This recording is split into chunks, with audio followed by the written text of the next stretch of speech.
Israeli Prime Minister Benjamin Netanyahu said on Monday that an expanded offensive against Hamas would be intensive and see more Palestinians in Gaza moved, quote, for their own safety. The comments come after his security cabinet approved plans that may include seizing the Gaza Strip and controlling aid. Last night we stayed up late in the cabinet and decided on an intensified operation in Gaza. It was the Chief of Staff's recommendation to proceed, as he put it, towards the defeat of Hamas. And along the way, he believes this will also help us rescue the hostages. And I agree with him. We are not letting go of this effort, and we will not give up on anyone. Vehicles were seen arriving at a military drafting station in northern Israel on Monday as tens of thousands of reservists were called up. A report by Israeli public broadcaster Khan, citing official sources, said the newly approved plan was gradual and would take months. An Israeli defense official said the operation would not be launched before U.S. President Donald Trump concludes his visit to the Middle East next week. The official said there was a, quote, window of opportunity for a ceasefire and hostage release deal during Trump's visit.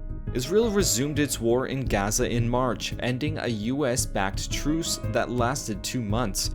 Palestinians in Gaza City were seen mourning those killed in an Israeli strike earlier in the day. They were women and children, civilians who weren't engaged in political activity, according to this man, whose relatives were among the dead. Israeli troops have already taken over an area amounting to around a third of Gaza. The ground operation has involved building surveillance posts after displacing the population in what the military calls security zones. The new strategy will go further, a defense official said, with Israeli forces seizing the entire territory of Gaza, moving its civilian population southward, and keeping humanitarian aid from falling into Hamas's hands. The official said aid distribution, which has been handled by international aid groups and UN bodies, would be transferred to private companies. Families of hostages still held by Hamas protested the war's expansion at the Israeli parliament on Monday. Going back to war is not what we wanted to hear. We have seen that hostages die during warfare. Successive surveys have shown dwindling public support for the war among Israelis. Many of them prefer to see a ceasefire deal reached and more hostages released. The Israeli military has declined to comment on the remarks by the government officials.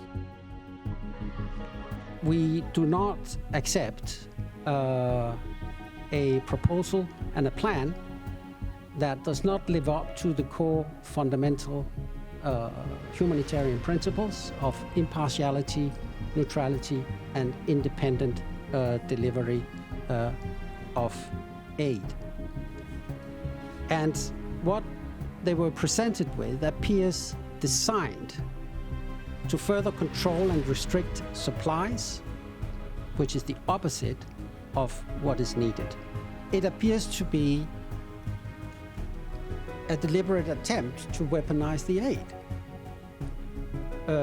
And we have warned against that for a very long time, that aid should be provided based on humanitarian need to whomever needs it, targeting those who need it most first, and not be used as in any way as a tactic to move people to any particular place or to convince people to do this, that, or the other.